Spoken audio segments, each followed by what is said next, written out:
আমাদের মধ্যে এরকম অনেকেই আছে যাদের বাড়িতে অনেক পুরনো শাড়ি জমা হয়ে আছে, সেগুলোকে নিয়ে কি করবে বুঝে উঠতে পারছো না। যদি কোনো প্রয়োজনীয় ব্যক্তি থাকে যার এগুলো দরকার আছে তাদেরকে দিয়ে দিতে পারো, আর নচেত নিজেই কাজে লাগিয়ে নিতে পারো। আমি আজ আমার প্রায় 7-8 বছর পুরনো একটা শাড়িকে নতুনভাবে ব্যবহার করবো এটাকে, আর সেটাই তোমাদের সাথে শেয়ার করব। দেখো, বাড়িতে সিটিং এরিয়া এরকম আমাদের অনেকেরই থাকে, বিভিন্ন চেয়ার, এগুলো আমরা অনলাইনে এখন আজকাল কাভারও কিনতে পাওয়া যায়। তো সেই রকম টাইপেরই কিছু কাভার যদি আমরা পুরনো শাড়ি দিয়েই কেন বানিয়ে নিতে পারি, তাহলে কি ভালোই হয়। শাড়িটাও ইউজ হলো আর আমার জিনিসটাও দেখতে বেশ সুন্দর হয়ে গেল। আর আমার এই শাড়িটায় ডবল ছিল, মানে কুচি আর আঁচলটা একরকম ছিল, বাকিটা এক কালার ছিল। তো আমি আগে সেই অনুযায়ী কালারগুলোকে আগে আলাদা আলাদা করে নিলাম, মানে ব্লু পার্টটা আলাদা করে নিলাম, ইয়েলো পার্টটা আলাদা করে নিচ্ছি, তাহলে আমার কাজ করতে সুবিধা হবে। আসলে এটা আলাদা করার পর আমি ভাববো কোন দিকটা কোনভাবে কাজে লাগানো যাবে। পার্টগুলো আলাদা করার পর মাপ নিয়ে যা দেখলাম যে আমার যে চেয়ারগুলো আছে তার যে টপগুলো আছে সেটাতেই হলুদ রঙটা দিয়ে কাজ করলে আমার সুবিধা হবে, মানে মাপগুলো ঠিকঠাক মতো আসবে, আর ব্লুটা দিয়ে চারদিকের ঘেরাটা তৈরি করতে হবে। সেই জন্য আগে আমাকে যে আমার চেয়ারের যে টপটা আছে সেটাকে আগে ভালো করে মেপে নিতে হবে।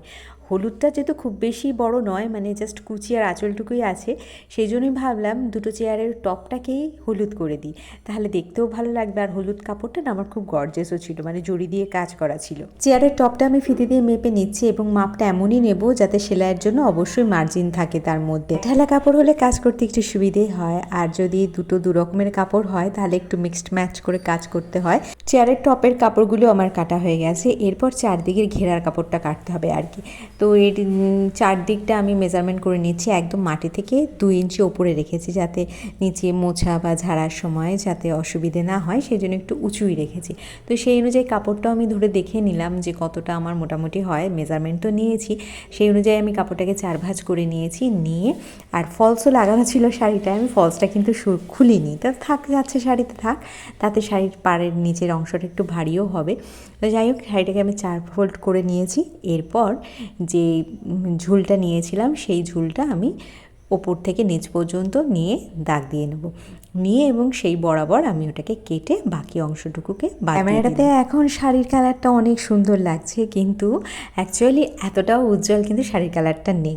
দেখে মনে হচ্ছে অনেকটা উজ্জ্বল রয়েছে, অনেকটাই ফেড হয়ে গেছে। বললাম না 7-8 বছরের পুরনো শাড়িটা। চেয়ারটার চারদিকের মাপ করে নিয়ে আমি এলাস্টিক এনেছিলাম এবং মাপের থেকে 5-6 ইঞ্চি কমই রেখেছিলাম যাতে এলাস্টিকটা টাইট হয়।